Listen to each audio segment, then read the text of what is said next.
Alistair Cookie, welcoming you to Monster Piece Theater.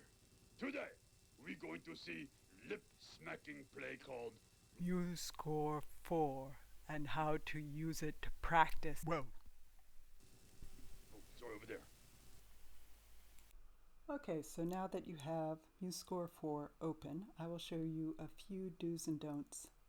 The first thing you should check is go over to the far left of the screen and look at this pencil. It should not be lit up. It should not look like this, because then you can change notes, and that's a bad idea. If this is lit up, then what happens is you can go here and add a whole bunch of notes, and then when you play it, it sounds like this. If that does happen, click that off first of all, and then go back over to the right side, and it has an undo function. You can click the backwards arrow until you are back to the normal, the piece as it was. Do note that after you have finished using the undo arrow, this will be lit again. The pencil will be lit. Make sure you turn it off. Then you will not change anything else.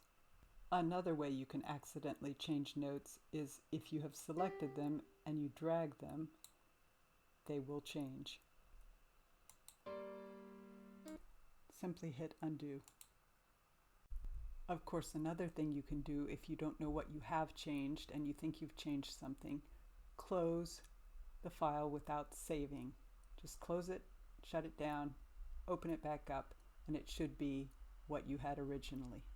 Now on to the fun stuff. In order to play, you go up here to the right upper corner and hit play. And then it plays everything together. Now to show you a few ways to move around in the score. Up in the upper right hand, you find the playback panel. It's this thing up in the upper right. You can see me underlining it. This first bit is a way to grab the play panel and move it around. I'll show you that later. This is the play button right here, and this is the rewind button to the left of it. I'll show you an example. Here you hit the play button and it plays. Afterwards you can pause it. If you are playing and you want to go back to the beginning, you hit the rewind button up there. And you can do that as much as you want. There are different ways to move around the score. One is to click on the page and drag it around. You have to be careful not to grab notes because then you can accidentally change them. Once you've moved it, you can pick a measure number, say this one, pick a note, and it will start there with all of the voices. Now I'm going to show you a functionality that you can do when you drag the play bar outside of its normal place. Go up to these strange 6 dots here on the play bar, click on them, and drag downwards towards the score.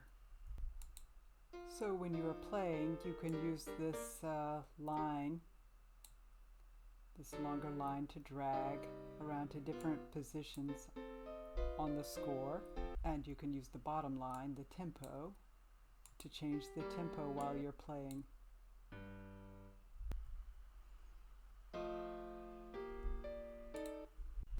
You can also drag the play bar back up.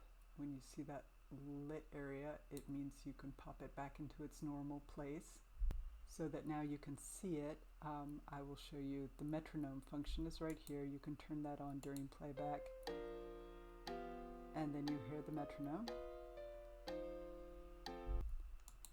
You can toggle the metronome on and off. It's on now, and then hit it again and it's off. That's what toggle is. Now I'll show you what to do if you just want to practice your part alone and only see your part. Go up here in the upper middle part, and where it says parts, click on that. Okay, so here we actually have bass and alto, and I will show you how to call the tenor part the tenor. Click on that, left click, rename, call it tenor. Then you can go to the soprano, left click, rename, call it soprano. Okay, and then you've named all your parts. Say you want to see the alto part, you go here and you click on that and put open selected. And then it opens the alto part. Then you can just go up to the beginning, to the play, and have the alto part played. And it plays everything for you. You can hear what it sounds like by itself and watch it without the other parts in the way. Now you will notice over here up on the left-hand side of the score, you see alto is open and the main file example is open as well. You can click on example and it goes back to example. You can click on alto and it goes to alto.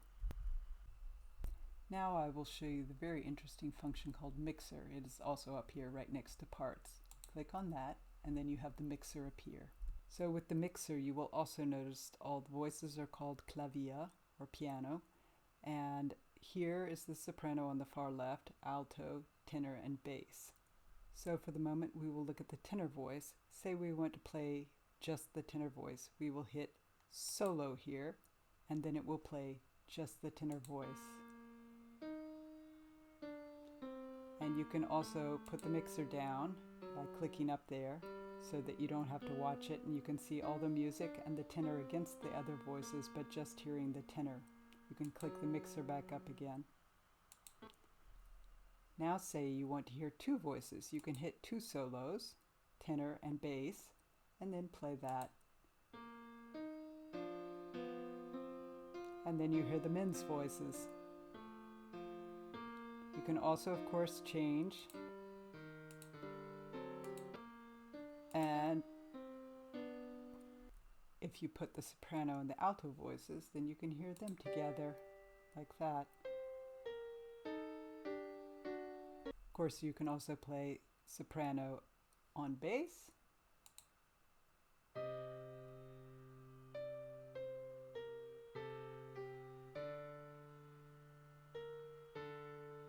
And you can play the three lower voices together like that.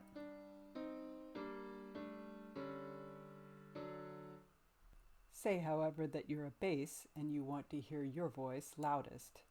You can put your voice way up there. You can even lower the other voices below a bit.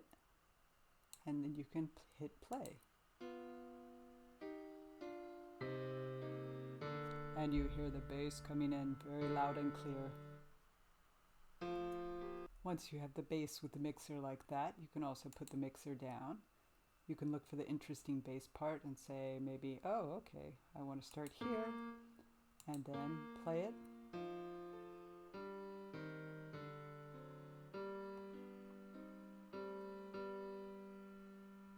Say that you wanted to hear all of the other voices and not hear your part and try to sing along. Then you could hit play. All the voices are going. You can mute yourself. The M is for mute. If you're a bass. Now you don't hear the bass anymore. Now you hear it. Now it's gone. And once again, you can hit the mixer button and just watch and try to sing along. Okay guys, if you like this, hit subscribe and like. Thanks. Over there.